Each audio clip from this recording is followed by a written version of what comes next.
sister married. My father used to use this particular verse to remind us all of why we needed to dress up to go to church at St. Mary's Roman Catholic Church in Hollidaysburg, Pennsylvania. I remember being very bored with church at that time when I was a kid, and I didn't like going, which was odd because I would play church at home. I would put on a robe and I would have crackers and a grape juice, and I would celebrate the Eucharist at the age of 5. Maybe there was an indication of my future there. My mother always said I had really good sermons, even at 5 years old. But I think mothers say nice things about children all the time. So I'm looking at this particular situation, and I would really despise going to church because I thought it was boring. Now again, I was young, and in the Roman Catholic Church I hadn't received my first Holy Communion, so I couldn't fully participate in some of the aspects of it. And so I remember saying, I'm not going anymore. And so I sat home for a couple of weeks.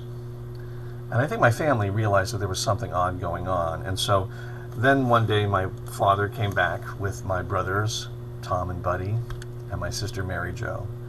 And Buddy came running in the door and said, "Oh my gosh, did you missed it?" And I said, "Missed what?" He said, "Today was Ice Cream Sunday day. At the end of church they had ice cream and they had chocolate and they had peanuts and it was just so good." And I said, "Today was Ice Cream Sunday day?" And he said, "Yeah, they're going to do it every now and then. We don't even know when they're going to be doing it." And I went, maybe I should be going to church so I don't miss the Ice Cream Sundays. And that was what got me to go back to church. Now, 5 years old, not particularly a discerning person. I sometimes wonder if we shouldn't have Sundays every week at our own church. Certainly in this time of COVID, one of our challenges is trying to say, how do we make church interesting, engaging, participatory, celebratory? And I think sometimes we ask ourselves, shouldn't church be something that you want to do and not something that you have an obligation to do or you feel like you have to do?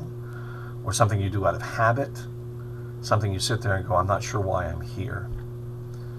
And one of the biggest reasons I think that we need to have these kinds of experiences, even here online, is because we want to do that kind of celebration. We want church and worship and prayer to be good, to be joyful, to be challenging, but at the same time something that you actually feel you've done and have enjoyed doing. I think our gospel today takes us to that very same place, this notion that there are two parables here going back and forth. One about the king who invites people to come, has this wonderful moment and says, come on along, it's going to be this great party, it's going to be this great celebration, but the people who receive the invitation don't necessarily come. They have other things that they'd rather do. They'd rather stay home. They'd rather go back to their business. They'd rather just ignore the people who are sent, or worse, treat them unfairly. One of the commentators, William Barclay, had said that there's this mini message in there too about destroying the murderers and burning their city, particularly that this gospel being written after the destruction of the temple ties into that destruction. This idea that even their worship spaces were destroyed by the king, that anything that was distracting them. And so the king sends out another group of inviters and says, invite everybody you find. Invite them all, good and bad. Just bring them in. And they all come. And it's a wedding banquet. There's lots of food. There's great music. There's the chicken dance. It's everything that you would want.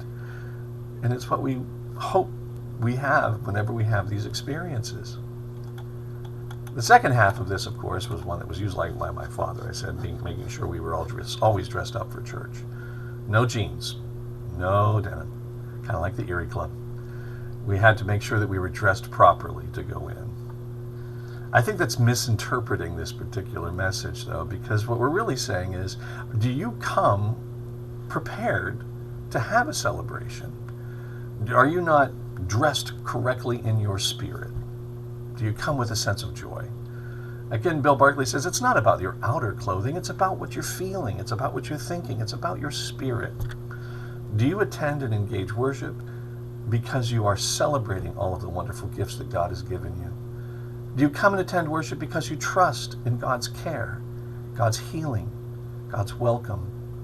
Do you come expecting to be washed in God's grace and God's love?